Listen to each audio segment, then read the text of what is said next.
عمل سے زندگی بنتی ہے جنت بھی جہنم بھی، عمل سے زندگی بنتی ہے جنت بھی جہنم بھی، پتا کی اپنی فطرت میں نہ ناری ہے نہ نوری ہے۔ میں سلام پیش کرتا ہوں یہ جو سفید ریش داڑھی والے اساتذہ کو، میں سلام پیش کرتا ہوں ہمارے بیچ میں بیٹھے ہوئے معذور اساتذہ کو، میں سلام پیش کرتا ہوں یہاں پر نوجوان اساتذہ کو جن کو ورگلایا گیا تھا کہ آپ کو اس دھرنے میں کوئی فائدہ نہیں ہے،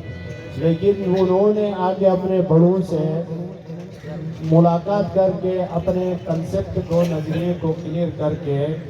یہاں بیچ میں بیٹھے ہوئے ہیں۔ داریل والوں کا پیغام میں آپ کو دینا چاہتا ہوں، جس طرح ڈوگرا راج کے جب جہاد ہو رہا تھا کہ جتنی بلوچستان والے ان کے خلاف لڑ رہے تھے، تو اس دن بھی میں نے کہا کہ جب بہت زیادہ زور آ گیا، پسپائی کے قریب آ گیا، تو گلگت والوں نے داریل والوں سے رابطہ کیا، داریل والوں نے تانگیر قلعہ سے لشکر جمع کر کے آگے حملہ ہو گئے اور فتح نصیب ہوئی تھی۔ تو میں آپ کو یہ یقین دلاتا ہوں کہ ہمارے داریل، تانگیر اور دیامر کے اساتذہ بے شک اگر دور والے چلے بھی جائے تو اس پنڈال کو ہم عید کے لیے سنبھالیں گے۔ کوئی انسان جب میدان میں نکلتا ہے تو غزہ کے مسلمان پوری دنیا کے طاغوتی طاقتوں کے ساتھ مقابلہ کر رہے ہیں۔ اسی طرح کے یہاں پہ پنڈال ہے، ان کے پاس وہاں پہ غار ہے، ان کے اندر بیٹھ کے وہ پوری دنیا کے ساتھ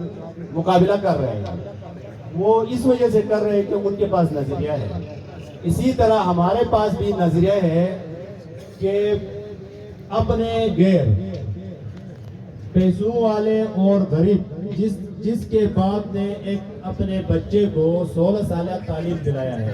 15 سے 20 لاکھ روپے خرچ کرانے کے بعد وہ کہاں سے پیسے لا کے اپنے بچوں کے لیے سکل لائے گا؟ اس طرح نہیں ہو سکتا۔ یہ ہمارا جب سسٹم ٹھیک ہوگا تو یہ غریب کے لیے بھی، لاچار کے لیے بھی، یہ معذور کے لیے بھی، چھوٹے کے لیے بھی، بڑے کے لیے بھی، سب کے حقوق